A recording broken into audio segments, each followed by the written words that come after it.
Pemirsa, saya akan melanjutkan perbincangan saya dengan Pak Susanto Jaya berikut ini. Pak, kita lanjutin lagi perbincangan kita, Pak. Pak, menurut Pak Susanto, apa sih tanggapan Bapak mengenai perkembangan informasi teknologi di Indonesia saat ini? Ya, saya melihat, memang suka tidak suka Indonesia ini kita mengikuti tren teknologi di dunia. Ya. Nah, teknologi IT atau lebih besar ICT di dunia ini sekarang ini perkembangannya ada 3 hal yang besar yang penting. Yang pertama adalah yang namanya bersifat pertama cloud computing.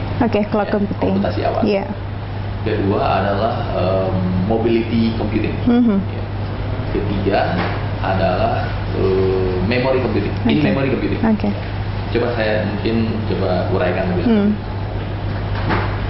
Dahulu kita selalu melakukan pembelian infrastruktur IT, infrastruktur maksudnya hardware, software, dan jaringan. Itu selalu kita tempatkan di perusahaan, di lokasi, on-premises. Jadi data center maupun segala hal itu ada di on-premises. Ke depan, kita bisa saja IT infrastruktur itu tidak perlu lagi di premises, tapi di cloud. Di cloud itu maksudnya di somewhere yang kita mungkin tidak perlu tahu. Bisa kita yang memiliki, yaitu katakanlah disebut dengan private cloud. Bisa saja kita menyewa cloud yang disediakan oleh perusahaan-perusahaan besar, perusahaan telco, perusahaan ICT, yang kita sebut dengan public cloud. Nah, ada perusahaan yang mungkin sedikit lebih bisa memilah-milah, sebagian yang private, sebagian yang public, jadi disebut hybrid cloud.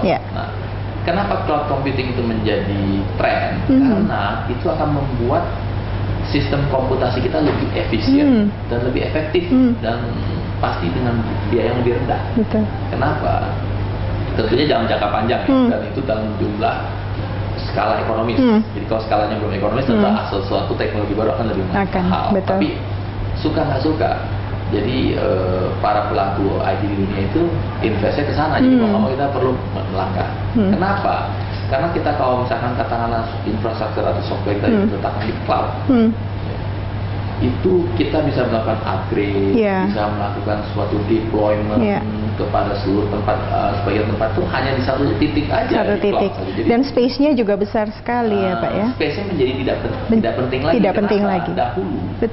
Kalau Anda bayangkan ada gedung 16 lantai baru, sekarang bisa hanya cukup 1 lantai. Nah, kalau gedung 1 lantai, lama-lama menjadi tinggal 1 ruangan. Kalau 1 ruangan, menjadi lama-lama tinggal 1 rak. Nah, itulah kenapa cloud computing bisa penting. Populer. Nah, yang kedua adalah mobility computing. Nah, kita ketahui sekarang akses internet biar mudah di lingkungan regional kita, Asia Pacific, Jepang, itu lebih dari 50%. Akses internet itu melalui smartphone. Atau tablet atau pokoknya yang bersifat mobile.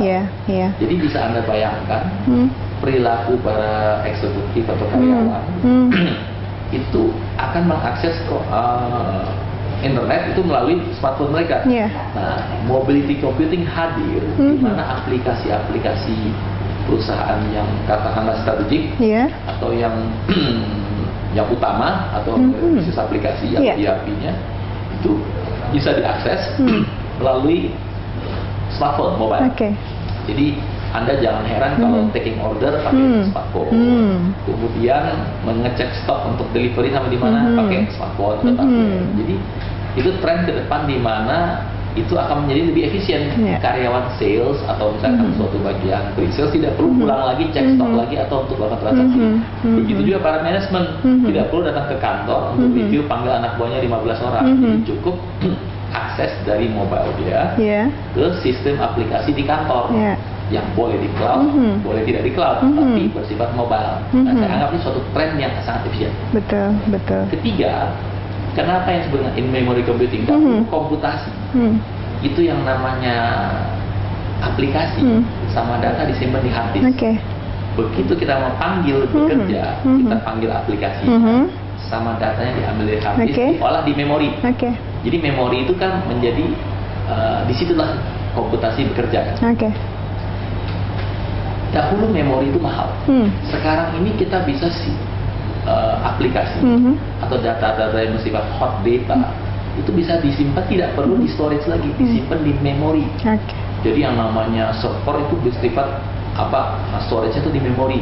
Jadi kalau dimanggil data dan kemudian itu datanya besar, kemudian online in real time kita bisa panggil. Nah, disitulah in memory computing bekerja. Itu baik infrastrukturnya maupun database dan aplikasinya. Saya merasa ini merupakan tren teknologi ke depan yang perlu dipantau oleh para eksekutif atau para pemirsa, di mana itu menjadi suatu mau nggak mau kita perlu mengadopsi ke sana karena kalau mau efisien dan lebih efisien. Dan itu juga udah diminati oleh para eksekutif perusahaan. Mereka gitu langsung nggak langsung sadar tidak sadar sudah memakai. Sudah memakainya. Hari ini mereka pakai iPad, simpen datanya di di Dropbox. Dan kemudian mereka simpan data di Facebook itu sudah di cloud. Kan sudah mobility juga. Tapi kita inginnya mobility yang bersifat yang corporate. Jadi akses aplikasi kantor. Jadi kenapa hanya akses urusan pribadi? Kenapa hanya akses email? Kenapa hanya browsing? Kenapa nggak akses aplikasi kantor? Jadi sehingga para eksekutif itu lebih efisien. Pak, apa sih yang dilakukan Metrodata juga untuk pengembangan bisnis Metrodata sendiri? Nah, Metrodata dahulunya katakanlah pada saat pendewasaannya kita itu besar di bisnis distribusi komputer. Jadi kita ini mengageni beberapa merek terkenal dari dunia untuk kita pasarkan di Indonesia. Itulah dahulu itu lebih banyak kepada hardware. Nah, itulah tulang punggung Metrodata pertama. Dalam perkembangannya kita merasakan bahwa kalau kita hanya mendistribusikan kepada dealer jual pada konsumen, itu kan sebenarnya pasar konsumen. Sedangkan banyak perusahaan besar itu perlu namanya pasar institusional. Nah, kita masuk ke daerah namanya, kalau kita secara marketing namanya direct selling, tapi secara IT kita sebut dengan namanya systems integrator atau IT solution. Jadi kita mendirikan suatu perusahaan itu sendiri untuk melayani langsung corporate enterprise. Nah, itu perkembangan lebih lanjut. Nah, ketiga, kita melihat bahwa sistem integrator ini juga mungkin masih kurang cukup kalau di mana para perusahaan dalam rangka untuk menjalankan fungsi kebutuhan IT-nya itu ada kebutuhan konsultasi. Jadi kita bikin suatu kayak katakanlah Anda kalau misalkan beli rumah, ada juga orang yang membelikan rumah dengan desain tertentu yang dengan fungsi tertentu. Nah, itu kan perlu arsitek. Nah, begitu juga di IT perlu ada konsultan. Jadi which is kita mendirikan divisi IT consulting yang langsung utamanya kepada bisnis sistem namanya ERP. Perusahaan menjalankan seluruh fungsinya dengan satu aplikasi. Nah, itulah kita ada cloud computing. Kita merambah lagi ke belakang. Selanjutnya lagi kita mencoba melayani retail. Tapi retailnya kita mencoba tidak bersaing dengan para pemain katakanlah di Glodok Mangga.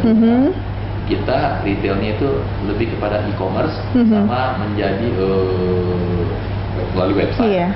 Dan juga kita menjadi pengelola shop and shop di hypermarket seperti Carrefour dan Lotte Mart. Jadi kita mencoba berbeda dari yang lain untuk supaya membawa Metrodata lebih maju, menangkap peluang pasar di masa mendatang.